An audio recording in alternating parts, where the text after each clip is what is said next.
Welcome back to another episode of the GK Union podcast, World Cup edition, and Jack is back. Are you back for good? Yeah, I'd like to say so this time, Yeah? Second cap, mate. We want you back. Kicking on. We want you back for good. Yeah, absolutely, mate. Yeah. Great tune, great tune. I'm arrived. Let's go straight over his head. He missed the last episode. Yeah, he missed it. Yeah, he missed that. And he's just completely missed that. He's got heat stroke. Got heat stroke. And poor time keeping. You went to take that gig, you didn't get back for good. Yeah. Oh, okay, I'm with you now. No, Whatever I said, whatever I did, I didn't mean it. Got it right. Okay, I'll pick that one up. So we're into the knockouts, and Woo! Well, hey. Woo!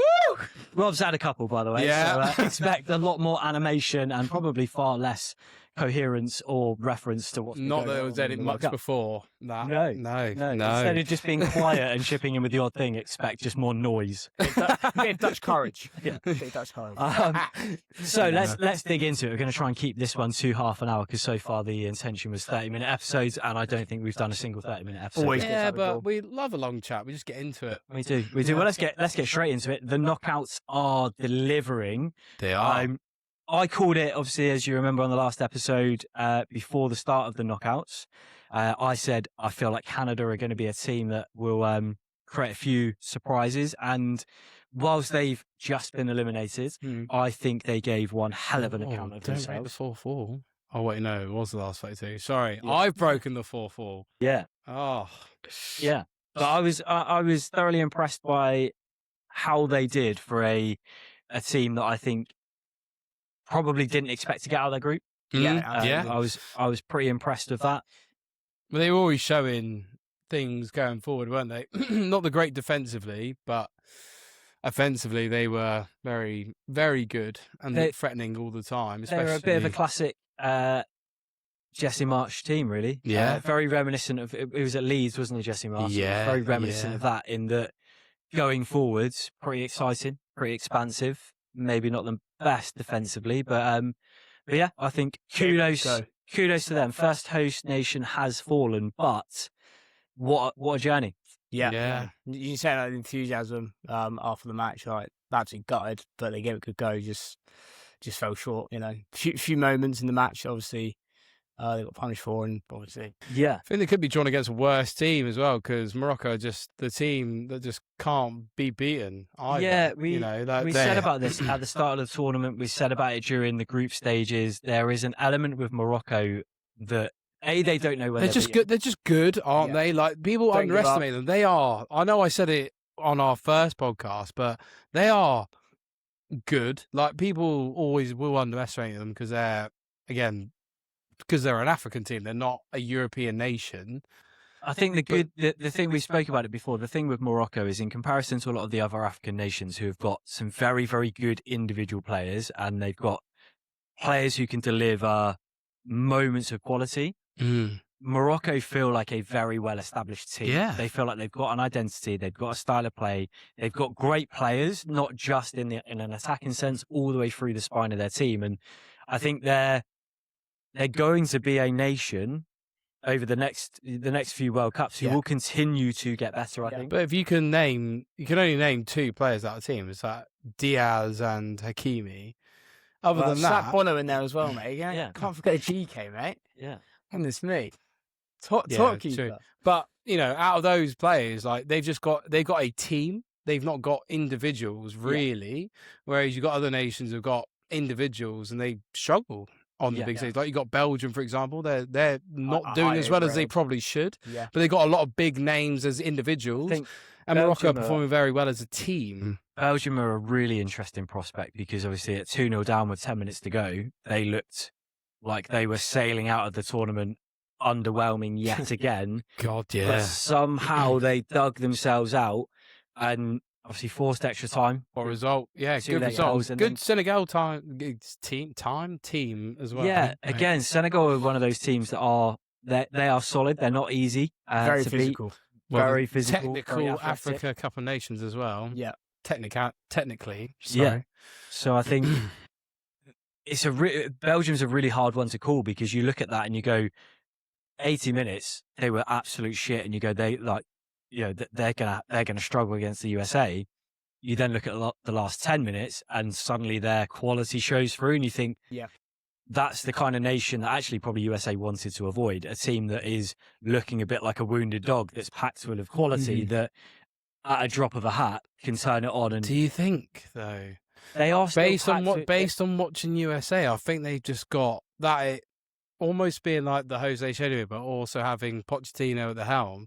They just look like a completely different team to any USA team I've ever seen before. They look good, and every time they look like they're going against someone, they look like they can really do damage. Every team, like you would back them against most teams in this tournament now. Even against Belgium, I'm probably saying I think USA can do, because Belgium will switch on, a bit like England, they'll switch on last 15 minutes. But if USA do the damage with their young, like kind of quick players, they could kill the game before it's even started. It's setting up to be a great fixture. I would say the things that I would be concerned about going into that game is, whilst USA have looked really good, I don't think they've played any teams of out-and-out quality. Yeah. Bosnia are not a great side, and they looked awful in the game against USA in the knockouts. Australia, again, you would look at it on paper and you go, USA, Australia, that's two evenly matched teams. And yes, USA were great, and they did kind of put that game to bed quite comfortably. Paraguay, similar. Again, decent team, but if you were looking at the South American teams you'd expect to go far in the tournament, Paraguay aren't on the list. And we've got some great points to discuss about that. Yeah, I mean, but again, you use Paraguay as that example, though, and the way they dispatched Paraguay in that game, and considering, again, breaking the 4-4, the way they played against France, for example, like, that's a team that made it challenging for France, like and their former but their former world champions, and made it difficult for them. But then USA dispatched them 4-1 and made it look like it was an absolute breeze and ease of a game. I think part of that, though, is perhaps the occasion a little bit, on the basis that was opening game, host nation. I think it's kind of like it was almost kind of written in the stars, so to speak. The fixture that makes me think that Belgium could be the banana skin, it could be the game that trips USA up, is when you look at the Turkey match, in that USA dropped points to a team that until that match had looked fucking shit. Yeah, but their tournament, I know they were already through, though. I get that, but I would look at it and go, Turkey have got a better team, better squad than Paraguay and Australia. There were people looking at Turkey going into the World Cup going, they could be a dark horse to do a reasonably good job. And they started terribly. So it's easy to look at it and go, USA were through, Turkey is shit, like, that's fine. But I actually look at that and I go, do you know what? As a footballing side, I feel like the Paraguay result is probably a better overall result, because, you know, as good as Paraguay are, it's the occasion, everything was fantastic. I think Turkey tells us a bit more about USA in terms of that's when, in my opinion, when they came up against a better footballing side, Turkey had fuck all to play for. They could have just turned up and no, I know, but USA also had nothing to play for either. They were already through. You say that, but they're their host nation. They would have wanted to go through with a perfect. Yeah, but it's, you take everything with a pinch of salt with it, though, is the fact that, like, they'd already made it through. They're top of the group, and they, like, how Australia and whoever else they were in their group, Paraguay, like, however that gets on, they're still going to finish top of the group. So it doesn't matter how that result goes. So everything's with a bit of a pinch of salt with that result. My point being, though, I feel like now they're coming up against a proper footballing team. And Belgium have not been good. They've underperformed. They've done a majority of tournaments, to be fair. Yeah, and they always seem to. You've got that added little bit of spice that we're probably not going to see De Bruyne in a Belgian shirt again after this. You're not going to see Lukaku in a Belgian shirt after this. There are maybe even Courtois this might be his last World Cup. You don't know. That'll be a sad day. Because you've got players like Lomans obviously coming through. He's going to be pushing for that number one shirt over the next couple of seasons. So there's going to be a bit of a changing of the guard in that team. And they are a bit like England teams of old, like 98, 2002, 2006. They were Belgium's golden generation, and they were the generation that was meant to win Euros, win World Cups. Yeah. And I feel like it's got that little bit of that last dance feel to it that I think if there's a team that is going to humble the USA and put them in their place, it could well be Belgium. Yeah, but is it humbling the USA or is it more USA humbling Belgium? Because I don't think I USA see a have got USA nothing to result, prove. USA have fair. got nothing to prove. Like they're the team that got underestimated and they got told that they weren't going to do well, even as a host nation. They got told, "Oh, you'll make it to maybe the last 16, but after that you won't." They got nothing really to prove now at this point. They made it as far as people thought they might make it. Yeah. So, and Belgium, everybody predicted them to make quarterfinals. So, are they the ones being humbled, or are USA going to be the ones that are humbling Belgium potentially? Potentially. Belgium just doing what they were supposed to do as they should with the quality of their squad, right? And that's how I kind of see it in that sense, is the fact that USA could. They go into this game nothing to lose. Like, they're the host nation. Like, okay, yeah, it won't be great, but it's still great for soccer in the US. It's good for the game. I think we can safely say that if they get through this round, whether it's Spain or Portugal, they get in the next round. God, yeah, like quarterfinals, the World Cup will be coming to an end for them. Play Portugal, I think they've got every chance. Yeah, but do you know personally. what? I If think- they play Spain, I think they get knocked out. But if they play Portugal, I think they got a chance. Yeah, I do as well. don't If know, they 'cause I beat think Belgium, I think they got a chance. They play Portugal. I think if Portugal get past Spain, it starts to feel like it's going a bit like with the last World Cup, where it just everything started to edge towards that it was going to be Messi's World Cup. There's that little bit of me that thinks 41-year-old Ronaldo. If they get past Spain, let's not have this. No, we're too not much doing of a- this. What? No, what I'm saying, I'm not, Portugal. no, I'm not saying that Ronaldo's going to be the difference. What I'm saying is, if Portugal get past Spain, I think they get humbled against Spain. I think they get battered. But if they beat Spain, I feel like it is starting to become a bit like with the Euros when Portugal won it. It just feels like it's going their way. Because the only other nation that they've then got to navigate is a semi-final which will probably be against France. Now, let's look at it objectively. If they camp behind the ball, they've got enough about them to counter-attack Yeah, but France. they won't camp behind the ball. You say that. I think Roberto Martinez is clever enough as an individual to try and nullify. That France doesn't play to their strengths. They won't do well doing that, and France will batter them. They already don't play to their strengths. Yeah, but they are. They're starting to do that. They're not doing it all the time, but they're just starting my point to do here that. is, I don't think Portugal are beating Spain.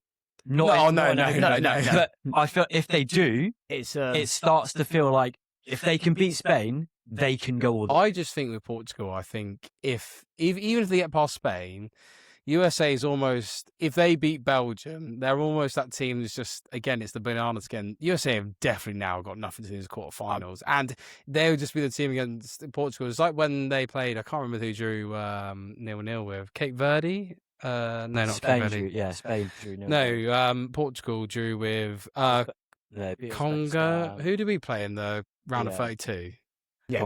Congo. Like, it almost feels like that sort of game where they could just get them. Like, that's almost such an even game. Do you think Ronaldo's a bit of a hindrance to Portugal? Well, if you'd have been on the last episode, we spoke about That's this. very Yeah. That's I initially brought this point up, and I said the fact that Messi is doing really well, as you can see by charts and stuff like that. Paul very much made a very good point. The fact that Portugal aren't playing to the strengths of Ronaldo, whereas Argentina are playing the strengths of Messi. However, there is still a massive difference in that anyway, regardless of playing to strengths. But it depends, because you can see it with Portugal. Argentina are always playing the same way regardless. Portugal change how they're playing throughout a game. And so they'll play to Ronaldo's strengths and he'll do well. But then halfway through a game, they'll change and then he struggles. And you can see it. It's like we said on the last episode, the issue you've got with Portugal is that their best players don't fit a system where you play with an out-and-out number 9. And I think actually part of it is very similar with Belgium, in that when they bring Lukaku on, it looks really dangerous in and around the box. But the problem is that Belgian side is very technical. It's very similar to Portugal. It's not geared up for getting the best out of a target man, a fox in the box. Again, Portugal's last game, they looked at their best when they were getting balls into the box. Ronaldo had a great goal chalked off. He had some very good chances and forced some good saves out of the keeper. I know he got a goal from the spot, but you look at it and you go, actually, again, the 0-0 game was a great example of like their first match in the tournament, where they didn't play as though they were trying to feed and supply a number 9. They played to their team's strengths, and it didn't work out. You're carrying a player up top. Either side of that, the game against Uzbekistan, most amount of crosses that Portugal put into the box. I think it might even have potentially been the most amount of crosses anyone's put into the box in the World Cup so far. And he scores 2, looks fucking quality. Same with the last knockout. They were getting the ball wide, they were putting it in the box, and he was getting chances and looked really dangerous. Oh God, their last game, they looked unreal, didn't they? I can't remember who it was against. Yeah, but they won like 3-4-1-0.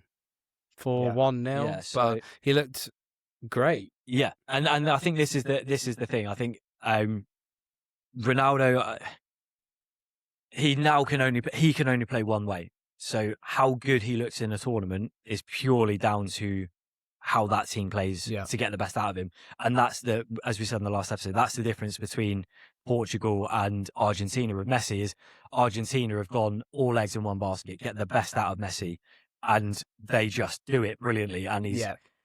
Yeah, that's it. They play so well to Messi's taste that he almost looks unbelievable based on how he's producing things, but just how the team plays. But Portugal haven't quite mastered the art of getting the best out of Ronaldo, which isn't a disservice to Portugal. I think Portugal are a better team than Argentina on paper, but because they play to their strengths, Argentina are the better team. Yeah.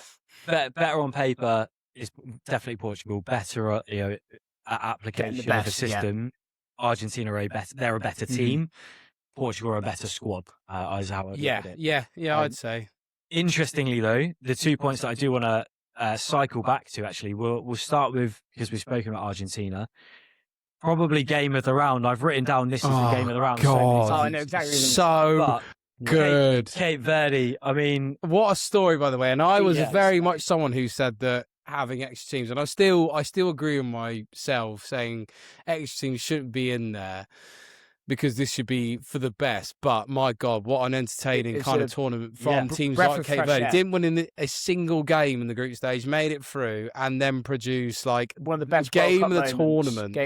That's it. Game of the tournament against Argentina, one of the World Cup champions ever scored. In my opinion. Equalised 2-2. That whole game was just insane. And again, you look at their story in general. Played the European champions, got a 0-0, and everyone's like, fucking hell. And you think it's flash in the pan moment. First game, Spain have underestimated it. Perhaps gone in with attitude. That's not going to happen again. They get out of the group. They get Argentina, and like, they're as good as done. Hold them to a draw as well, after equalising not once but twice. They're going to get battered. Messi scores an unbelievable finish, by the way. That was some goal, by the way. That was all good. The goals. That was good. Yeah, all of them good. But that was just good. Messi has a certain way of just making it look. The way he brings it down. It was just touch. Yeah. And then the finish. It's in his path. It's like one movement. It's just obscene. Could you think of another striker just being able to do that finish, though? That's the thing. Like, could you imagine like a Lukaku doing that? No, like when it does things like that, for me, it's really young Ronaldo, probably. Yeah, but I think for me, little moments like that when the touch and the finish is so instinctive, as much it pains me to say as a United fan, it makes me think of either Henry or Bergkamp. They were two players that it just seemed like their touch, or Berbatov was another one. Their touch was just so good that it didn't matter what kind of ball was played into them. Their first touch would just put that ball in a position where they could finish it straight away. They didn't have to think. They didn't have to look up. But that Cape Verde game was just obscene. To take them to extra time, obviously, goal down, they scored late on. Yeah. Really well worked. Some goal for the second, by the way. And then you go and concede at the start of extra time and you think, okay, right, this is going to be one of those games where it finishes like 4 or 5-1 and everyone goes, they went to extra time, that's not bad, well done then, but they ran out of steam. No, they go down the other end and score. I'm going to call it right now. As it stands, that is goal of the tournament. It definitely is, yeah. Goal of the tournament. It is incredible. It's incredible. You see Martino's just at full stretch, getting nowhere near it. And an elite level goalkeeper. What I love about it, though, the lad that scored it, I love his fucking confidence, because Argentina obviously then they get a third goal. Unfortunately, goes down as an own goal. And with like 5 minutes left of extra time, he gets a free kick in exactly the same spot. And the sensible thing is you whip it to the back post for someone to come and head it. This lad's like, no, fuck it. I've already beaten him from here once. Do it again. he almost recreates it perfectly. The only thing that stopped it is Martinez again, just in a World Cup, pulling out a big moment from nowhere. Like he had a couple of those towards the end. I've been underwhelmed by him in this tournament so far.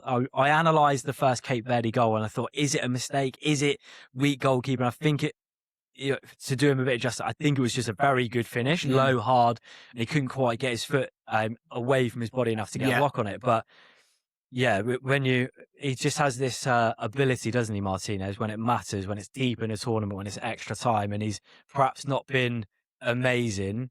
He just has this ability to make that one save, and he pulled it out of the bag. There's been some great goalkeeping moments and some difficult ones in the knockouts. For Balogun, I've never felt for a keeper more in my life. I'm really sorry, I'm gonna have to go to the toilet. Mate, unbelievable. Well, we'll carry on. Yeah, just us two. We'll carry on. He's just recording. What in front of the camera? But I mean, I've never had somebody just leave mid-podcast. Yeah, that's so disrespectful. I would never do that. It might be late, but... You're just struggling to turn up. Yeah, it's done. But when you're here... yeah, I'm here. When you're here, you don't go anywhere. Present. Yeah, Balogun makes a great penalty save, and the ball just squirms across the line and hits him on the heel and goes in, and you're like, gutted. That's fucking shit. Yeah, absolutely. What do we make? I was going to ask this when Rob's here. Actually, I will wait till Rob's back. Ask this question actually about penalties, because I think that we've seen I've seen some pretty dodgy penalties in this World Cup. Some good ones, but some good penalties, some pretty dodgy ones. I've got a point that I want to come back to, which I'm referring to the Tim Krul substitution. Yeah, that we'll come back to. I want to know your view on this. Balogun gets sent off, right? Yeah. VAR check it. I'm still a little bit like, it's one of those, it looks worse when you slow it down and you see it from certain angles in real time. I don't think it's necessarily a red card. Yeah. However, it's just broken today that his one match ban has been deferred for a year. Yes. So same treatment that Ronaldo got going into the tournament, kind of made their bed for it. But that to me feels a little unfair that you've picked 100%. Up a one match ban for a straight red. So it should be a 3-match ban, but because it's a tournament. That's immediately when I saw him to get sent off, I was thinking, how long was this? Is this tournament over, basically? Yeah. So turns out only a 1-match ban. Now, you've got players like Almiron, for example, gets sent off in game 2 for covering his mouth, misses game 3. You've then got Balogun gets sent off for a straight red after a VAR check. Yeah. 1-match ban, so that's nice. That's nice and consistent. But his is now deferred so he can play the next knockout. And you think, well, just because it's game 2 and you're looking at Paraguay and you're going, well, Turkey have lost 2 games, so you're pretty much guaranteed to go through anyway. You can serve your match ban in game 3 because it doesn't count for as much. That to me feels really wrong, because I feel like every red card should be deferred. Yeah. If you've deferred Ronaldo so he can play at the tournament, you then have to say, well, any red card in the tournament is deferred. Yeah.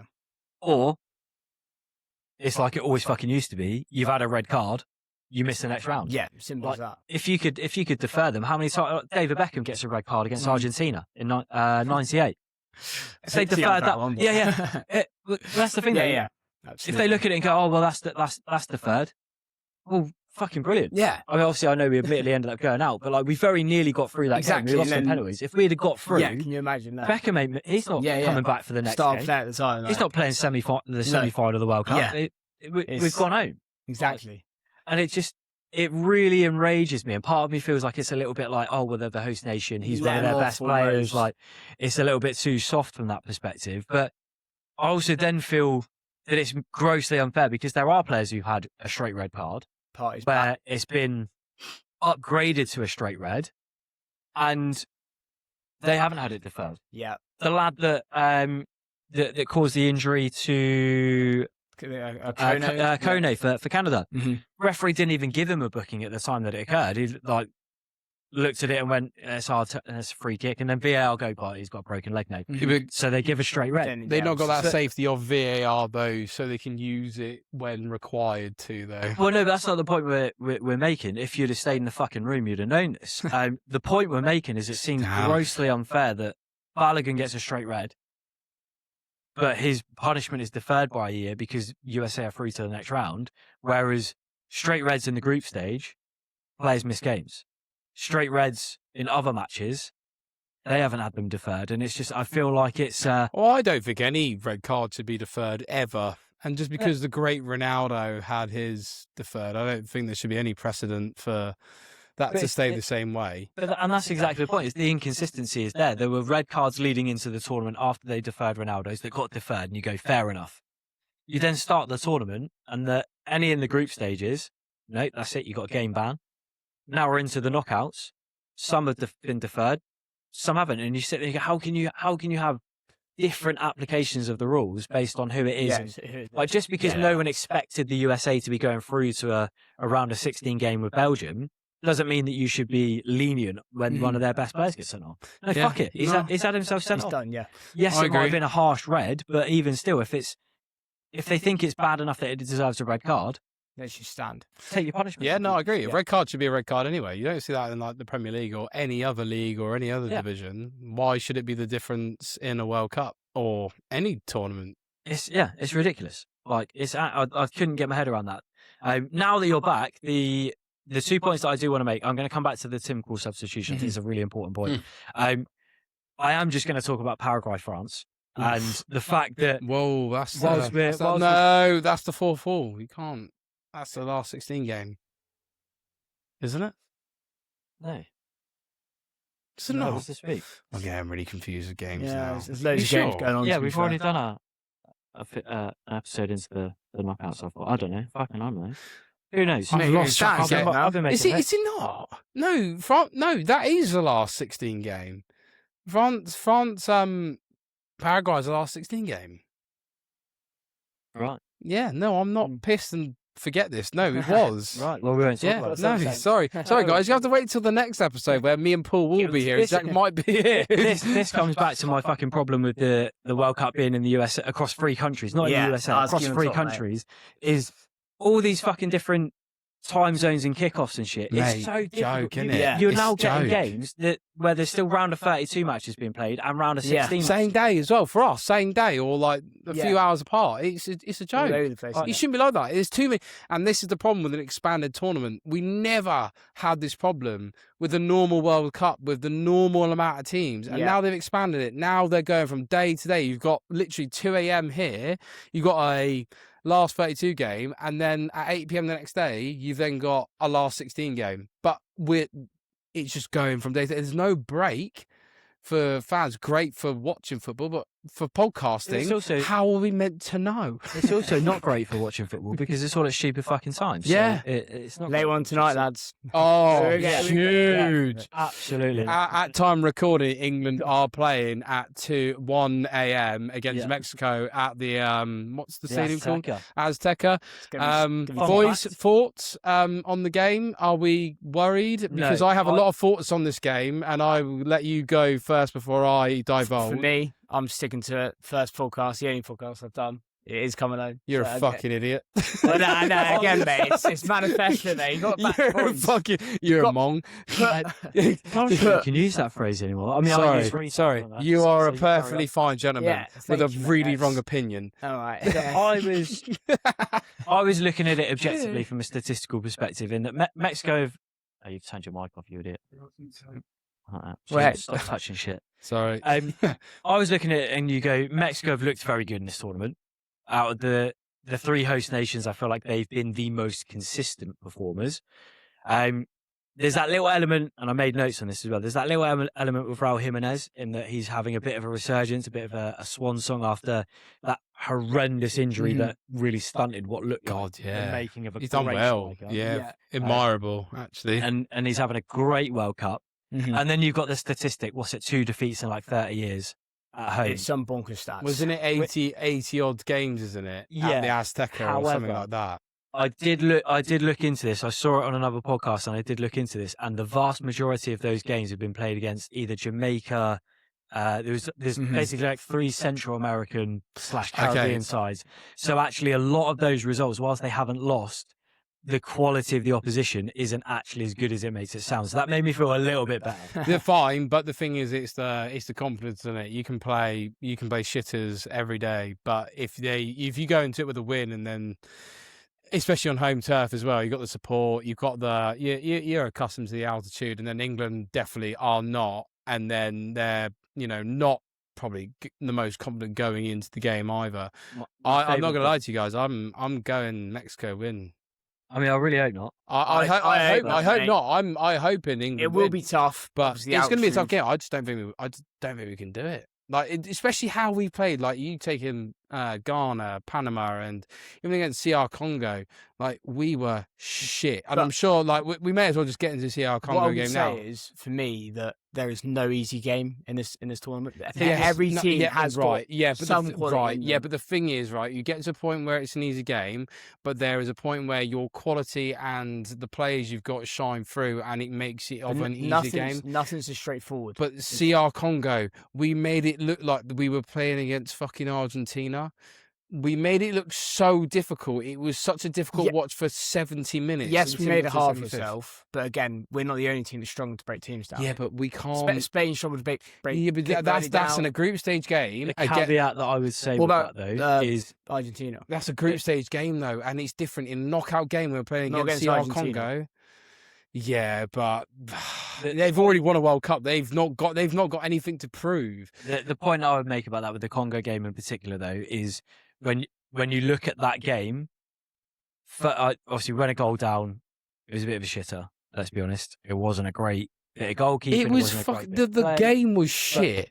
Yeah. Having said that, their keeper was outstanding. Yeah, For the no, he stage was that made. incredible. So if we take more of the chances that we had, it looked shit because we've had to wait for the last 10 minutes to score twice to win it. And you go, oh my God, how are we going to cope against a good team? On another day, we take 3 or 4 of the chances that we got. Okay, but And it resembles. but what we it's did a to knockout Croatia. game, and doesn't matter if it's on another day. It's that day, Well, and what was the result?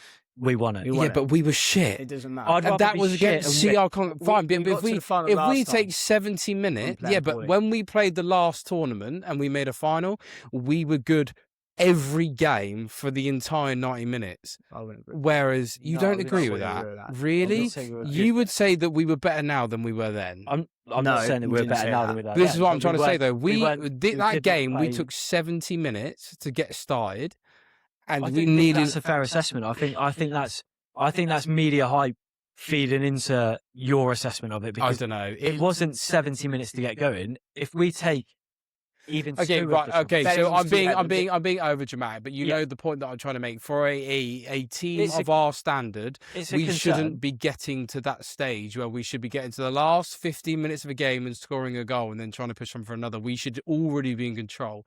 We might have been in control, but we looked shaky as hell at the back, as we have been the entire tournament. Defensively, we should. are That is- poor. yeah, that we is are all just poor. shocking. Yeah. And that is a problem because if we take, I don't know, a first half or, 10 minutes of the second half to get started, our defence isn't going to save us. We're going to struggle.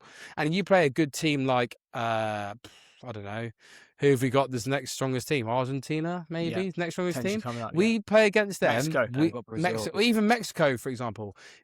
In their home ground, at that altitude, we start the way we did against Congo. The way we they are started as 3-0 down at half time. And how do you think we'll get back into it? No, there's no chance. That's The cause point- for concern. Our defense is shit, and that is Yeah. going to be Horrendous. that is You can't gonna say be- anything. Horrendous. Yeah. It's backfired his plan. What I would say though is the games, and we spoke about this in previous episodes, the games where we've looked poor are the games where teams sit off. Mexico are not going to sit off us. If we get through that game, it's going to be Brazil, let's be honest. I can't see Brazil not winning that No, next game. yeah. Brazil are not going to sit off us. If we get through that game, we've got Argentina. They're not going to sit off us. And my worry is that they won't sit off us and they've got more quality than Croatia. So defensively it becomes a problem. Yeah, this is it. But we look at our best when we've got a bit more space to exploit and teams come on. Yeah, but the thing is, that levels the game a little bit. we're so defensively poor, though. Like, we're so defensively poor. And Congo was a perfect example of how poor we are defensively. Yeah. And we're What I would so say, though- open. And you have a bit more quality going forward. Even if we make it past Mexico, with their home advantage and the altitude and everything like that, and we make it and we go to Brazil. Brazil is now looking like a threat, even though they shouldn't be. And even if we make it the same as against Argentina, they batter us. Like, we don't make it past that, in my opinion, and we're lucky to make it to there at how we're playing. I hope we do. I'm not being anti. I hope we do. Like, I want it to come. I want it to come home, but I'm being realistic. What I would say though is, I think again, as a nation, we have this innate ability that pre-tournament we hype up our chances, and everyone's like, "It's coming home. It's going to be great." And then the minute we don't play unbelievable, and the minute we don't recreate England's version of a Man City performance or Barcelona under Pep or a Bayern Munich style performance where it's just utter domination, the media do the absolute opposite and we overanalyze and we go, "Oh, we're so fucking shit. How are we ever going to win anything?" I look at it and go, have we been at our best in this tournament? No, we haven't. We look weak defensively. What's to come, kind of thing. However, have we lost a game at this tournament? No, we haven't. And have we won against adversity? We absolutely haven't. Any team that has ever won any tournament has had to dig something out. No, when see, they're this up is against where, it. yeah, a little bit. I agree with you, but not the entire thing. One thing Because, I'll like, highlight- again, Argentina winning the last World Cup, they lost the first game, fine, but they then dominated pretty much every game going So in. it Didn't after that. dominate every game. Mostly. My point, you look at the teams still left in the competition, correct me if I'm wrong, but the only team that has probably got 100% record is France. At the moment. Every Yeah. team has slipped up, one Which point is on- fine, but that's I'm not saying losing or drawing is an impact on what my opinion is on this situation. It's obviously we all watch England games more than anyone else, and we're always going to be more critical. But attacking wise, we are probably one of the best, and I'll always say we are one of the best attacking wise. But defensively, we are arguably what's left one of the worst. And that's the problem, isn't it? It's like you're not going to win a tournament doing that, and that's the concern. That's why I'm thinking, like, if Mexico, especially like how they've played against Ecuador, started really well and had really good start, and that's what won them the game. South Africa was the same as well. You have a really good start against us. We have really poor starts this tournament. We're going to struggle, and it's going to get us knocked out. Just from the really poor start. It's a big concern. Don't get me wrong, it's a big concern. I do think though, and again, I've always maintained this with whether it's club or country, I would always rather my team underwhelm but get over the line than be absolutely Well, it's amazing. Arsenal, isn't it? Like, they underwhelmed. They looked like shit, but they won the still league, won it. didn't they? The year before Liverpool, I spent the first 30 games of the season saying the same thing week in and week out. They can't keep playing like that, giving up that many chances and win the league, and they like fucking won it at a cancer.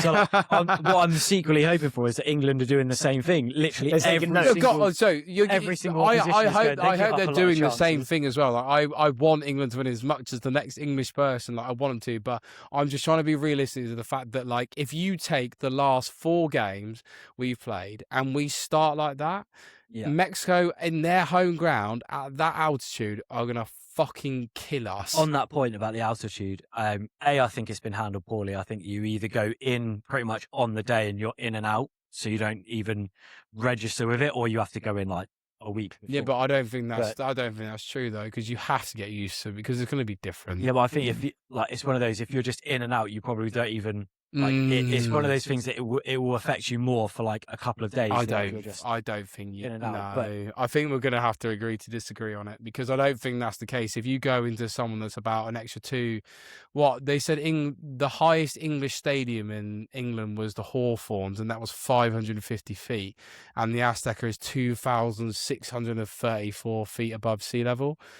That's a fucking huge I'm not difference. saying altitude doesn't affect. I'm just saying if you're not going to give yourself 4 or 5 days, you're probably better off just going in. Yeah, but in and even out one of day is just going to be a massive impact, right? Yeah, but- Surely, because even if, like, That's my point. terrible example, I'm just going to use it because it comes straight to my head. But if you go into space for one day, it's going to have a massive impact. It's a terrible It's a example. terrible Yeah, point. it's Yeah. terrible. I don't know where you're going at, Terrible mate. take. Terrible. That's lost my me. point, though. Yeah. That's you're inadvertently making the point that I'm saying, because if you're going into a place where altitude is going to affect you, if you're not going to have 4 or 5 days to actually acclimatise and get used to it, there's no point going in 2 days before, because they're going to be more fucked having spent 2 days at altitude than they would be if they just arrived Yeah, on but the day. I don't know if that's true, because if you were to do, like, I don't know, say train for a marathon in another country like America for, I don't know, a few weeks and then go over to Mexico and then do it an extra 2,000 feet, I think it's completely different because you are going to struggle. But that's exactly what I'm saying. We've gone to Mexico. We've given them 2 days to get ready. We would have been better off. They're gonna be fucking acclimatized anyway.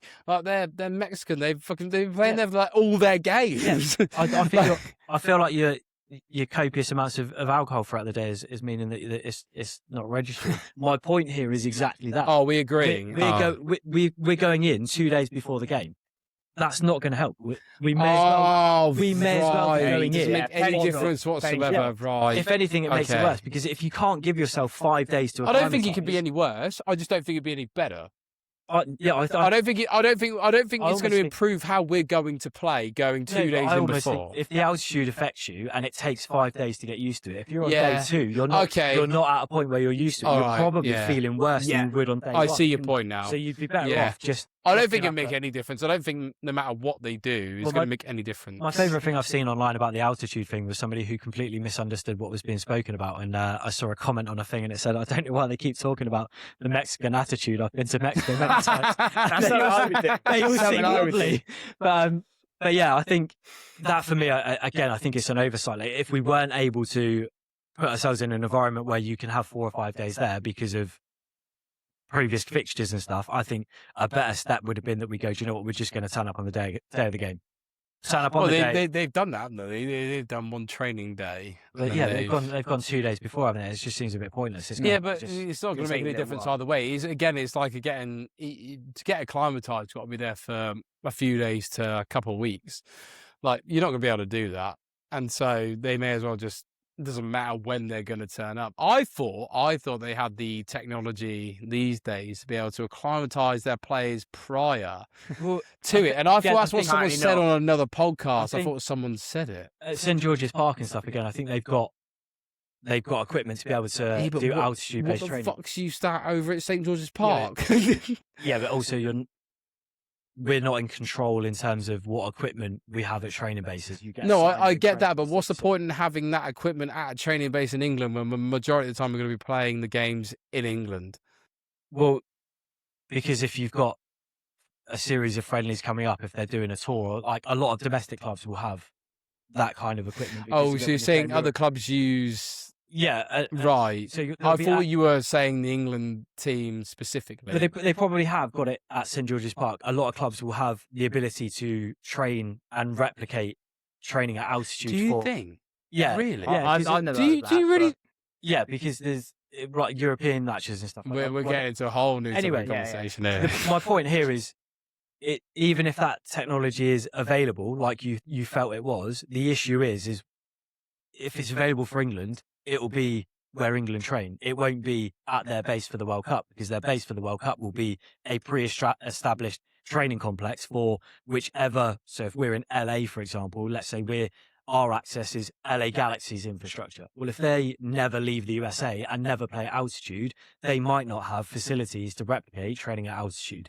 So that's where the issue comes from, is it's all well and good going, well, we would have thought they'd have this equipment. We might well have it at St George's Park. Yeah. We might well have access to it at certain clubs in the Premier League, might have facilities to train it and replicate altitude because they might be playing some team in the arse end of fucking nowhere in Europe that's halfway up a mountain. So they might have the equipment, but we're not at home. We're not in a position where you can go, oh, brilliant, we can just go up the road and train there and use it. It's a different ball game. Every team is is basically beheld to the standard of equipment and technology available for wherever their base is. Oh, I'm not trying to make excuses for how England are going to be. They should still, with the quality, be able to beat Mexico. It's but I'm just saying it. You know, the World Cup, the World Cup divvies up what it divvies up, right? Is the fact that Mexico are at home because they've won all their games and they are in the position they're in. Yeah, and so we are now the team. If we're going to win the World Cup, you've got to beat your next opponent. Yeah, opponent. So 100%. Yeah, and we've got the players to absolutely fucking dick them, right? I think we will be all right. I think it's just this is a big test. I think until now, the only other test we had was Croatia, and I think we passed that exceptionally well. There were Yeah. moments, don't get me wrong, where we weren't great, but I think against Just ride out. We and are find a way. on uneven territory there, so it's neutral territory. Whereas Mexico are very much in their own back garden. It's a bit like Chelsea Bayern Munich, but again, Chelsea beat Bayern Munich in their own backyard in Champions League final 2012. So exactly. it is doable and well, very possible. we lost the European final at Wembley. And we lost in our own backyard. Yeah, but it So- was penalties, so that was a bit different. Wow. And we were fucking scoundreled out of it by Chiellini, the cunt. But getting out of it, that's a different tournament, and this Bring podcast it- didn't exist yeah. before then. Bringing it back to goalkeepers. We got to speak about Vozhina. He was unreal again against Argentina. 25 million followers, I'm pretty sure he's on now. He's probably goalkeeper in the world. Well, what's interesting, he's out of contract. Do we think at the age of 40, do we think he's actually going to tip up and get himself a decent move? He's earned it. No, He's earned it. no, he's 40. No top European club will go for him. I think a Champions League club will go for him, but somewhere. It would be Like- nice to see him. He's Yeah. playing He's playing Portuguese Division 2. at the God, moment. he's got lots of followers as So- well, so it's gonna. My point is, do we think he's going to end up at a not? I don't think he's going to go to an elite level Champions League club, but do we think he could end up playing in a top division? It'll be good to see him. Yeah. Actually, not just in tournament football, but actually for club football. Yeah. club Yeah, and football he'll see probably what be he can do. shit. The thing is, he's so How do you know that? he's so Because ridiculously calm. no one knew him before that, and there's a reason he was out of contract in the Portuguese Division 2 league. He's proven. But there's a lot of things like James Rodriguez was class at one of the World Cups about 2014, 2018, Yeah. and then he was shite after that. There is a common theme with World Cups to bring out the best in people, and I agree with that. I am so happy for him that he has, like, especially being a goalkeeper. I'm so glad that he has now got like 100 times the amount of followers he has on Instagram, got brand deals, and now being up for contract talks in other big clubs. But you can't say if he goes to another club, he's going to be useless. he's 40. I'm not saying he's going to be useless. Age I'm is just saying he's just not a going to number, be mate. good. You can't say Yeah, but he's 40 years Van old. Sar played for United until he was 40. And he was shite in his last year as well. No, he wasn't. What are He you on was. It about? was terrible. I don't know. Absolutely wasn't. It's Won terrible. the league in his last year. What are you on about? What? Van What Sar. year? 20. Doesn't really matter, to be honest. He still won the league. Yeah, he won the league. I'm asking a United fan chat. Yeah, won the league in his last year. What year was he? Would have been two. I'm trying to think what year. Did he really? Yeah, because De Ah. Gea's first year was when we didn't win the league. Sorry, I'm getting confused with him and De Gea. Oh yeah, De Gea didn't win the league in his last year. Yeah, no, he did. He won Definitely it- didn't. Won it in a Definitely second, didn't. and that was But it. my point is being the fact that like you can have someone who's performing well, and I want to back him to the end of the earth.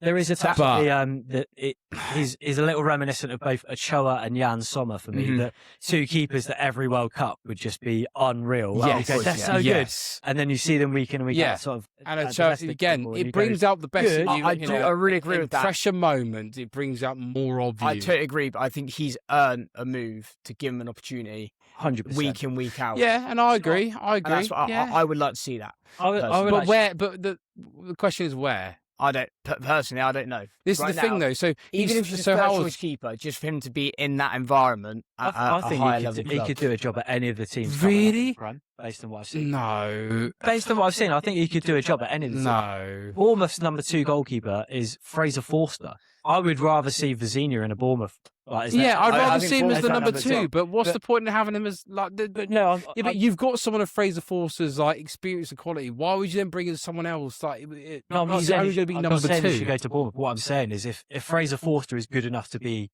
a Premier League number 2 goalkeeper at a club like Bournemouth who have got European football, Vozhina is good enough to be a number 1 at a team that's just come from the Championship. No, He's definitely good enough to No. be. He's No. proven himself on the world no, stage. disagree. He's done it against Spain, and he's also Disagree. done it against Argentina. Yeah, done it in okay. every Again, game. it's He's done it in every game. Yeah, no, and I agree. He's done it in every game, but it's high pressure moments. And again, you've had James Rodriguez perform at World Cup, Yeah, but I think best again, young there's- player there's at World Cup. difference- There's a difference between from a goalkeeper and an attacking perspective. No, you I score a just few don't good goals think in a there World is. Cup and people There really is. hype you up and you go, that's insane. Yeah, but that's To be fine. consistently good. But it's not just the fact that he's making saves. It's not just the fact that he has been consistently good. I think the reason why, in my opinion, he would be good enough to play in the Prem or in any of the top divisions is because even though his age, he is fucking calm. Yeah, He is I very agree. level-headed. He is. He's not made a big song and dance. He's been not been overreacting good, to it. and I agree. He's been very good. I've been really impressed with him. I'm not trying to underplay how good he's been, but you think can't be realistic. Like, come on, he's not a Premier League goalkeeper. I 100% think he is. When you look at some of the And keepers, we're gonna have to. We'll go agree around to in disagree on circles, this, like- yeah. Angus Gunn, I mean, Jesus, he played. He's not a Premier League goalkeeper No, for that fucking reason, and he was shit. Vozhina's way better than him. Yeah, probably is, but he's not a Way Premier League better goalkeeper. You don't Way know better that. than Vozhina. I know the Cape Verde keeper is definitely better than Angus Gunn because he is fucking tosh, but he is still not a Premier League goalkeeper because he doesn't play in the Premier League anymore. Well, he's definitely good enough. Vozhina's definitely good You enough. can't sit there and say number that. 2 for a club, yep, fine, but not number 1 for Okay. any club. For any club. Any club in the Prem, no. Fair enough. For a European Champions League team, maybe, but you're talking your lower leagues just end up getting in on the. That's. I think Let's go around in circles on that one. we'll have to agree to disagree on that one, I think. Yeah, I think so. Yeah, I think the traits of what make it a very, very top level. yeah, but can he do that every week in That's a what I Premier want League to game? see. Yeah, but this is what you want to see. But can he actually do it? He's done You it say, at a can he- World Cup. can he He's do it every 40 week? years old. You say, can he do it every Yeah. week? Well, at the moment, he's doing it 3 times a week in the World Cup. Yeah. Okay, Up fine. against the 3 times best in the World players Cup. in But the world. why is his club? Against- Why is his Portuguese team not renewing his contract then? If he's out of He's contract. 40. Yeah, but if he's that good, why is he not? Why are they not trying to fucking keep him? He might have Because other they're options. not. He might have Evidently, he's other out of options. contract. Otherwise, they would have already done it. He You might know, have turned right? down. Don't He let's. might have turned You down. no. That could 100% could be from his side. Yeah. If he's got a call up to the World Cup, maybe he's Yeah, but he would already have a move. That's not the case. Players only move if they've got to move anyway. Otherwise, they'd be wanting a contract. No one's free agent just because they just want to be. But also, Let's not do this. maybe from his perspective, maybe he wasn't in a rush to make any decisions because he's 40. He's gone to the World Cup, and maybe he's been like, "Do you know what? I've still got another year in me." But what Maybe goalkeeper does that at 40 years old? You've not got a lot of time left. You just take what you can get. If you're being offered another contract at your club, you would just take it. You wouldn't just be like, "I'm just going to pray for I don't know, thing is, though, Coventry to offer me a contract." We're both doing the same thing. We're both hypothesizing about a situation we know We nothing. don't- No, And what we're saying. That's what the point of this podcast is. Yeah. This is what we're doing. What we're saying is based on what we have seen at the World Cup. He is definitely Of good course, and I to agree with play you. I agree for with a you. top level team. Yeah, Thank you. but I've also played in a really good underrated tournament years ago, and I think I was good enough for Bournemouth. You can't It's compare not that to the World comparable. Cup. It's Sorry. comparable. It's not. At that time, I was good enough to play for the underrated Bournemouth squad based on that tournament. How did that work out for you? Terribly, but that's exactly the same situation. Well, we've Not got the bad World news Cup. for Vozhina if you're watching. Yeah. Rob had a great underrated tournament and didn't get picked up by anyone big. Amateur so, goalkeeper pod. This is exactly where it comes from. Sorry for speaking from past experiences. enjoy your retirement, Vozhina. Yeah. I think you should go out on a high. But yeah, I personally, I think he's. I understand shown both your more than points enough. for saying that he's more than qualified to do it. I understand it, but this is again, you made this point on last week's pod. It's doing it for a few weeks He's earned rather that than chance. a whole year, and Yeah. that's the point that I'm trying to make. Is like he is 40 years old. He's doing it on the world stage. Fine, he's doing a great job. He's done an amazing job. He's been probably the standout keeper of the tournament so far. But can he do it on when the lights aren't shining as much? In a different team of different quality, I don't think he can. Hence his position currently. That's my opinion on it. It's fair enough. But That's fair enough. Whilst we're on the subject of goalkeepers, it is the Goalkeepers Union. it is the podcast after GK all. Union. Come The on. point I would like to, I think it's a good place to end on, is what I referred to earlier whilst you disappeared off to have a piss, is the Tim Krul substitution. We don't see it often. Obviously, we saw it originally. Tim Krul brought off the bench, saves a few penalties, and everyone goes, what an inspired substitution. Fast forward a couple of years later, you've got Chelsea in a League Cup final. Is it League Cup or FA Cup? League Cup, wasn't it? yeah, League Cup against And Liverpool. they're trying to take Kappa off Yeah. to Scenes. basically do the same thing, and he's like, "No, I'm not coming on." Gets his manager inadvertently sacked in the process. Yeah. Didn't work out in that instance. We saw it again, obviously in the Australia game. They went and took off Beach, who I think's had I think he's had an impressive really tournament. good tournament. Really Really impressive save good. also Not made. good enough to get a big time move though. Yeah, apparently not. Again, You guys are fucking children. Honestly. grow up. You've met me. Grow up. But yeah, I felt a bit sorry for him. I actually think the way that he's performed, obviously made his debut in game one, was absolutely unreal. I think it's one of those situations where, yes, I appreciate Matt Ryan is used to the pressure, but you've got a young keeper and he's delivered. He's delivered. It's and mind games though. It's mind games though, isn't it? It's like how much they go into your mind and say, "Oh, this goalkeeper's really good at penalties, hence why they brought him on." Could go into your head, but it either works or it doesn't work. There's no in between. Change. Yeah, and it's if it works, it looks fucking amazing, great managerial decision, and if it doesn't, you look like an absolute piss pot. I think and it was a piss pot decision. Why? Because Beach had done so fucking well. I think the tournament. context is a big thing as well. Because again, when you look at when Holland did it, it was Jasper Cillessen they took off, wasn't it, in favour of bringing on Tim Krul. Yeah, and Tim Krul's massive, by the way. He's so much taller than Cillessen. Yeah, and not only that, Tim Krul's penalty record was insane. It's a conversation. Who was the? It was Van Gaal the manager, I think, wasn't he? That Van Gaal, Van Gaal, made the change. Again, communicated from the off. If we go to penalties, you're my number one for 180 minutes, or however long it is until penalties. 120 minutes. Close enough. Fucking hell, it feels like that. One-sider.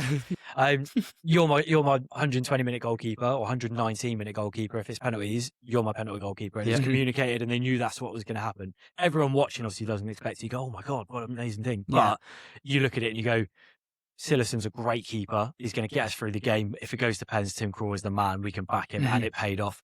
I think the risk versus reward when it's a young keeper, in exactly the same way it would have done the same thing for Kepa at Chelsea.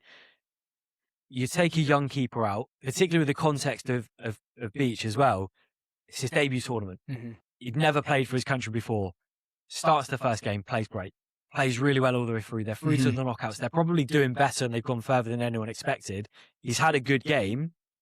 That's his opportunity. Do you know what I mean? Like, he's young. He's got no pressure on his shoulders. Put him in a shootout. If he saves 2 penalties, he's just elevated himself. His confidence is fucking sky high. It's amazing. Yeah, there was no need to kind of take him off because I don't think Matt Ryan's got an amazing penalty record, has he? Really? I don't think he does. And I think the risk versus reward is you've potentially now just really harmed the confidence of a very promising up-and-coming keeper. I don't think he'll take it to heart too much. I think they would have known that was what was going to happen. Yeah, maybe it was agreed. Hopefully, it is agreed. Just hope so. Yeah, but it's such a risky thing for me. And again, I can only speak from my own experience as a keeper. I personally love penalties. I back myself to save every single penalty. So, like, for me, I would be livid to be taken out of a shootout. I think that's yeah. Unless it's pre-agreed, you miss out on that opportunity. Understand, but especially if you back yourself. Yeah. Bless him. Well, Patrick Beach, we're with you. You did an amazing job. What's been interesting with the with this first round of knockout fixtures is we hadn't seen it before. We'd seen a few goals go in, and there's question marks over the keeper. There's been a couple of what you would now be able to label as perhaps mistakes, goalkeeping errors, and I think the thing for me when you see these errors and these mistakes, I get very irritated that instantly the punditry, the commentators, they like to pile on. And I think it's such an unfair, weighted perception that a striker could go through. Again, you look at our game against Congo. The chances that we had, their keeper was exceptional, don't get me wrong. But if you look at it objectively, the quality of striker that we've got, the quality of forwards that we've got, we should have done more than score the 2 goals that we got. Should have at least been a reflective scoreline of the Croatia game. Should have been at least 4. Yeah. The commentators don't pile in and they don't go, "That's an awful miss. That's a really bad thing. That's terrible. What's he fucking playing at?" Yeah, a goalkeeper can be unbelievable for 88 minutes. Lets in a soft one, and it's magnified epically. And it still frustrates the fuck out of me that there's this wonderful perception that a striker can miss six shots and score 1 and he's the hero. Yeah. A goalkeeper can save 6 and let 1 in and he's the villain. And this has been the first round of the World Cup where we've seen those moments unfold where goalkeepers have had clangers or they have had a bit of bad luck. We spoke about it whilst you're out of the room. The Verbruggen thinks he saved a penalty, comes off the post, hits him in the heel. And There we go. Sorry about wet myself. Brilliant. I mean, we're about to wrap up anyway. But, Wait. but yeah, I think for me, when you get those moments where it's inevitably going to happen, I just still feel like there should be a bit more compassion shown in those moments. For me, I think commentators saying Pickford shouldn't have been beaten as near post is the biggest waffle. There's loads of moments with the reason why that guy was in that position. Yeah. To score, Madueke was half at the other side of the pitch. Spencer's out of position. Defensively, 2 centre-backs were too close together. The biggest thing for it is, yes, it's perhaps not the best bit of goalkeeping. No, his position isn't too bad, but Joe Hart did a great bit of analysis in terms of where his weight was. The thing for me that didn't get picked up by anyone, that ball goes over the top of Spencer's head. Now, Spencer's probably made the right decision to track the man that he tracked, because if that ball actually was a little bit better and closer to the target that was intended for it, Spence probably wins the header and it's done. Damage done. Yeah. And equally, if he tracks the man at the back post and the ball is better, their striker is on his own 6-yard box, free header. So that initial positioning by Spence, you go, right, his positioning isn't too bad. His reaction's quite good in that he knows it's gone over him and he knows that there's a man behind, and he does turn and face his man up. The bit that didn't get picked up on is watch his run. He runs towards the player and then turns right. So when he gets the shot away and he's trying to get a block on it, he's this far away from the ball. Yeah. If he just ran across the near post, if he anticipated he's going to shot and he runs diagonally and throws himself, he blocks it. Goes out for a corner and everyone goes, it's a great recovery. And then the inquest can start, well, why was he free at the back? Where's the winger? Where's midfield? But it was straight away on Pickford. I think probably, yes, he should have saved it, but the way they've gone down it, I just don't think is. It's almost like they've got no clue what they're talking about. Yeah. And it's very disappointing. It's that frustration. It's that frustration about it as well, in terms of, like you said, they go straight in, they pile straight. Oh, he should have saved it. He should have saved it. And yeah, he probably should. What was going on before that? Now, how do we get to that point? But also, I think the unfair factor about it is the reason why the perception is he should have saved it is because when you look at Jordan Pickford in an England shirt, particularly in tournament football, he never let us down. He's the most dependable keeper that we've had for such a long time, and the shock that it goes in is because, well, he's shown time and time again it's meat and drink for him. That then comes back to the point that I like to raise, is that from a goalkeeping perspective, when a goal goes in like that, again, spotlight goes on the keeper. What really frustrates me is they're actually the moments where, as a goalkeeper, particularly with Pickford, who's been so good and we've been able to rely on him so much to dig us out of moments where the spotlight, in my opinion, should be shifted straight away from the keeper. Yes, maybe it's a soft one, but it should be shifted straight away to the fact that should never have been an opportunity that was allowed to open up. Yeah, exactly. And why doesn't punditry go down that route and look at things in that level of granularity? Why don't they look at it and go, Pickford's been fucking let down there. Yeah. He should never be in a position where he's got so it. much of the goal to aim for. You can go down to his near post, you can go across him. He should never be in a position where he's having to defend his near post that isolated. Yeah. But instead of looking at it like that, and they go, his teammates have let him down, a player that's dug us out time and time again has been let down by his teammates again. They just go straight away, like, keeper shit should be better. Yeah. And it's like, it baffles me. Not the case. We lost the ball in their half. There was a really swift bit of play, big diagonal switch, and it was literally like 8 out of 11 players just went, oh, Rice lost his head. You could see, he was like, what was going on? It's all round just off it. Yeah, I think on that point though, with Rice losing his head, part of me feels like there's the amount that he lost his head, it almost felt there's an element of an admission of guilt. Yeah. In that I think he was digging out other players to almost relieve him. So basically so that pundits and other people would look at it and go, look how much he's demanding more from his players, to distract people from the fact that he could have done a fuckload better in that moment. Your job as a defensive midfielder, don't let them run 20 yards into your half. Like, fucking cut it out. Chop somebody down. Yeah. I'd rather see you take a yellow card, but because you chop somebody down around the halfway line, rather than let him stroll in and put a fucking diag like they did on a fucking sixpence that results in a goal. Like, and that's probably coming back to England. That's probably the bit that's frustrated me, is there's probably an understanding that defensively we're not at our best. We don't have our fullbacks look weak. Centre half, we've got good enough players there that we could put. If you put Stones and Gahey out, your centre half pairing for me is sorted. It genuinely is. Fullbacks is where we're weak, but if you know that's where you're weak, that's where we play two defensive midfielders. Does Declan Rice have a shout at right back? I don't think you should be. Again, Get Mainu in the midfield. Is he fit? I think get Mainu in midfield anyway, but I think the problem I've got is moving Declan Rice to right back. It's just such a void. It's just an elongation or a continuation of the issue that we've got at the moment, is that we don't have a fucking right back. Yeah. Get a fucking right back. Send someone home and bring a right back. Reece James should be back for the next I'm games. getting, fingers crossed he's back in a few hours' time. And fucking bring it home. Yeah. If Reece James is back, it genuinely for a left back. We've spoken about it before. Probably spoke about it in episode 1. I still think we're fucked either way left back against Mexico or Dan Burn. I would. Dan Burn would be my shoe-in. He's an actual defender. He's great at left back. We need it. Gahey and Stones in the middle, Reece James at the back. That is a settled back four that can get you through a tournament. Mm-hmm. Is it as expansive as having a Nico O'Reilly at left back? No, it isn't. But the problem I've had, we had it in the we've spoken about it on a couple of episodes. Then watching the Congo game, I put it in our fucking WhatsApp group. O'Reilly keeps popping up. It does work on the right.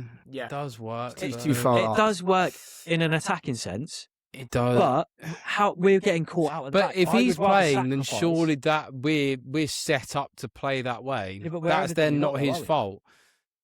It isn't though, because again, this is a point that I've made so many times about lots of different clubs. Footballers are meant to be elite level sports people. Yeah, they're meant to be know the game better than anyone, play the game better than anyone. So their footballing IQ should be elite level. Yeah. Yeah. The thing that fucks me off when you say, and again, O'Reilly's young, so you give him a little bit of flexibility with this. But we saw it with Spurs under Ange, where players aren't clever enough to recognise what's happening on the pitch and change what they're doing. Each game where we've looked shit at the back, O'Reilly as a left back, primary focus should be defending. In exactly the same way I got really annoyed when United binned off De Gea and brought in Onana because he's better with his feet. No, number one thing for being a goalkeeper, make saves. Make fucking saves. Don't try and be great with the ball at feet. Be great at stopping the ball going in the net. And I think at the moment where we've been poor defensively, somebody should be saying to O'Reilly, if he's too inexperienced at this level to recognise it himself, somebody should be saying to him, mate, hang fire on those runs, those underlapping runs into the 10. Don't go pressing the man into the corner and end up on the right wing. Just up and down your flank. Just do that. If you've got a chance to get round and put a ball in, do it. If you haven't, that's fine. We've got forwards who can affect the game, who are good enough. Let them do that job. You just do your job. Do your area. And this is where I think we're all doomed, because, again, Stones and O'Reilly and Gay all play for the same club. They can tell him this shit. They know him better than any other player on that team, because I don't think there's any other Man City player apart from Anderson now who plays for Man City ahead of him, and they can literally coach them into how he wants. And Tuchel will have a plan, and there's a way of playing that they'd want to play. But still concerns me that, again, you've got potentially 3 out of your back 4 all from the same club, and he hasn't played. That's the worst part, and this is where we're in agreement. Is the fact that he's probably the best left back we've got. But because of how Tuchel wants him to play, and because of how we want to play in general, he can't fucking recognise when we should be playing that way and when we shouldn't. And that's the makings of an amazing left back. Coming back to the Dan Burn comment, if we play Dan Burn at left back, yes, he's not going to be from an attacking sense. He's going to be the complete opposite, isn't he? He's going to be like really good defensively, but terribly attacking wise. Terribly in open play attacking wise, but way more of a threat from set pieces. Oh God, yeah, but would you want him on set pieces? Who's going to cover for him? 100%. I'll put him in the box. Yeah, but who's going to put the back to cover him? I don't give a fuck. Elliot Anderson. Good answer. Elliot Anderson. But he's not that small. He's quite a threat from the box, though. Yeah, but my point here is, if you're looking at O'Reilly and you go, what he does for England that's really good is his ability in the attacking third. A bit like with Trent. We always had this argument with Trent. Great in an attacking sense. Yeah, shit at defending. He should be defending. So I think we've almost got a luxury though with O'Reilly that if he's getting picked because he might be able to help create or score a goal from open play, sacrifice that, because the lad that you can put in place is way more likely to score from the set piece. And we've got players that are going to True. create chances. So if we get a number of set pieces, I would always rather Dan Burn in the box than Nico. Does it make you question if he brought O'Reilly for his attacking presence? Why did he not bring Trent? But again, maybe it was just the simple fact that he didn't want to have two. Or he just doesn't. Yeah, Well, so then again, he's Saka also and- said apparently, well, allegedly, their relationship isn't great. Him and Trent, which to be fair, is fair. Yeah. Trent is a knobhead, Yeah. so and I'm glad he's not there because Scouse, he's a twat. Yeah. So for that exact reason as well. But I love Yeah. Scouse people, but I he's think, a I think twat. also what probably doesn't help in terms of the whole like the back four debate again, because being a keeper and I'm a traditionalist when it comes to being a keeper, I like my defenders to primarily defend. Yeah. Because as much That's as I their job. as much as I love making saves, I prefer games where I've got fuck all to do. Yeah. And Just, yeah, when I'm secure, watching yeah. football, I'm the same. If I'm watching a back four and they're spending the majority of the time doing things other than being a good, organised, level back four, I like a good, solid line. I like, if we're going to play a back three, that's fine. But I like my defenders in a line. In check. I like them not too far away from each other, but not too close. Like organised, disciplined. I don't want to be looking up and going, "Where's my left back? Oh, he's up at yeah, right wing, pressing this in the corner." game has changed since you I- traditional goalkeeping. Yeah, 100% has. But again, I think if the Premier League this season has shown us anything with like the re-emergences of things like long throws, for example, coming back into the game, it's that actually there are going to be elements of traditional football that is secular at the end of the day. It's And I think, worse than traditional football. but I think it highlights the fact that there are elements of the game that have perhaps been lost because of what Oh, created God, yeah. that should probably be rediscovered. At the end of the day, if you want to win a football match, your defense determines if you win, your attack should determine by how much. Oh, God, and- yeah. Creating teams where your defense make up a big portion of your attack at the expense of being able to defend is risky business. Pays off every now and then. If you can concede 3 but score 5, that's great. But that's not a great, in my opinion, that's not a great way to set up where you look at it and go, we're going to offer up loads of chances, but look how many we'll create.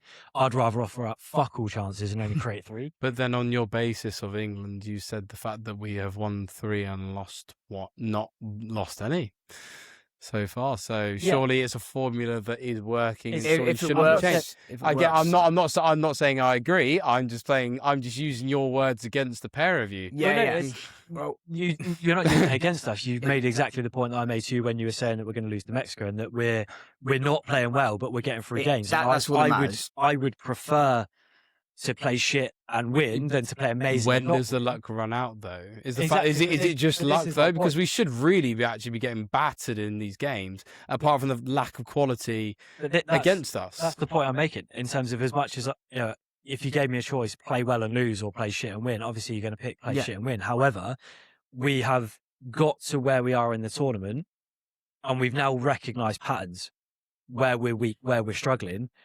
If you want to win, you can't just continue to rely on, well, we've been all right in the previous. Have we recognised patterns? Yeah, everyone watching has. Defensively, we're shit. Yeah, but we're recognising. again, so we have.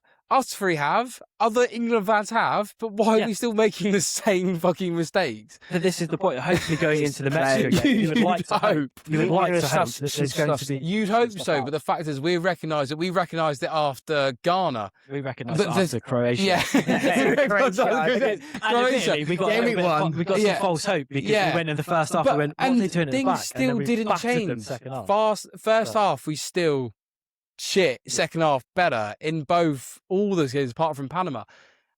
Again, if we do the same against Mexico, we're gonna get fucking battered because they will start faster. They'll be more acclimatized. They will be better in their home my ground. hope is that and I again, hope so as well. at club level, Thomas Tuchel is a manager that appears to be able knows to how make to tough win. decisions. Yeah. Look at what he did at Chelsea, at PSG. Yeah, He- God, yeah. he's able to make those and even with the squad that he took, Mhm. he's got the bollocks to do it. What I really hope is that the Mexico game is the one where he looks at it and goes, actually, this is an opposition that can hurt us to a point where we. But we let's can't go pick prove ourselves out to of it. people what we're Yeah. about. It's an opportunity. This is to prove to people, because if we don't win, if we win that game, it's like even if we're on the cosh for the first 30 minutes, it can be a pivotal point in the fact that we can cope under we win this hope match. is that- circumstances. We win this match, and we've shown to everyone that we can. I'm not saying Yeah. Mexico are one of the best teams in the tournament. However, given that in their home ground where fans they've are only lost absolutely 2 crazy. games. Yeah, This is it now. this is the hardest. the This one. would be one of the hardest games of our tournament. The next round, I think, would be easier. This would be one of the hardest games. My hope is that if he doesn't change personnel, that they change the approach. That's all I want to see. Yeah. If they're not going to change personnel, have a fucking word with O'Reilly and tell him that, don't lose your. Not going to happen. Yeah. It's not going to happen. But if we know it's not going to happen, then we've got to change personnel. We cannot go into But he won't. the Mexico. But he game. won't. You've seen it already. He should have changed it by now. He won't do it. But this is the point I was just making, though. He's shown Chelsea, PSG, previous roles that he can make big decisions. So my hope for the Mexico game is that he makes a big fucking decision that is Which he has to do. That's either a personnel change or a style change. But If then he doesn't change the people, they have to. His play his different. counter argument to that would be the fact that, like, if they're going to be on the offensive so much, we can get them on the offensive back as well. Yeah. It can be. And It can work both ways we- if we defend well enough. But we are fucking shit at defending. So, we'll it's going to be the worst game to witness ever. I think can't it's wait. going to be It's so painful, but nervous. I'm very I don't think I've ever excited. been so nervous for a game, knowing the fact that I think we're genuinely get battered. Right. Probably to be told we're going to smash them 3-0. Score predictions then? You going through? Do you want my realistic prediction? Or I want my- your score It's- prediction. World Cup mania, mate. I'm gonna go 1-1 and then win on pens. Okay, I What's see yours? that. I'll go 2-1, 2-1 England extra time. I'm going. It's going to go 3-1 or 3-2. You can go 3-1, please. Really? You think it's that high score in a game? Yeah, I do. It's going to be an Really? intense Yeah, match. It's going to be an intense Considering match. we've not scored more than 2 goals in it. Well, no, sorry. Yeah. 4 in our first game. Yeah, that was against Croatia a little while ago, to be fair. Yeah, it was a little while. You've done a few beers since then, so. Just Just I'm a going few, to just a few. go 3-2. I think it's going to be one of those games. I think it's going to be a horror. 3 goals in our own backyard. It's going to be 3-2. kind of an emotional break Yeah. now.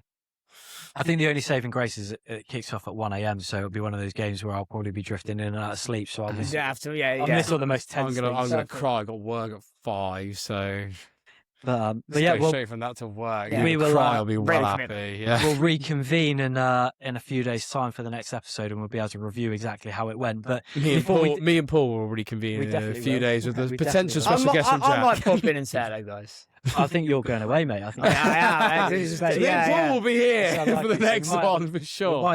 If we can get Harry in, amazing. If not, we might have to get another guest You in. sign But, Yeah.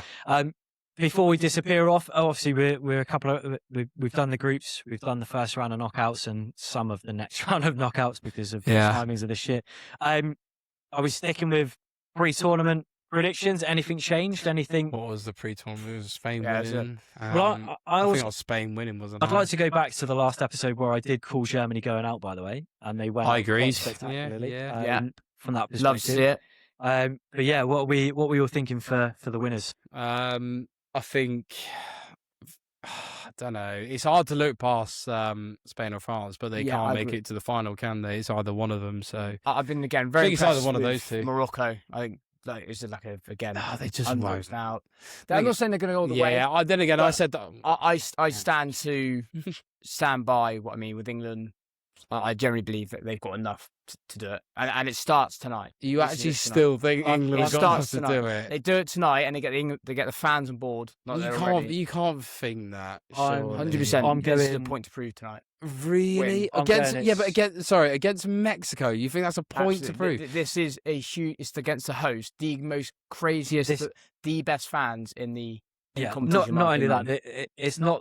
it's not the level of the opposition or even necessarily the No, occasion. and I'm not saying It's it the is. I'm fact- saying I get that, but we should still be beating. But and that's exactly. I think that's the point you're trying to make is the fact that this is our opportunity to show that we're done fucking around. You go in and put in the performance in that we should do, we can then be taken And seriously. Yeah. teams will look at us. Yeah. If we go, if we I don't think they will look at us differently though, because we should beat Mexico. This is what I mean. If a Spain and France look at that, they're going to be like, they should beat them. If France and Alright, Spain so- went into this game, and it was the other way around, and we were playing Morocco in the next game, and then France or Spain were playing Mexico, we would expect them to beat them, but we wouldn't be surprised. Like you say, it's tough, but we wouldn't be surprised if they win.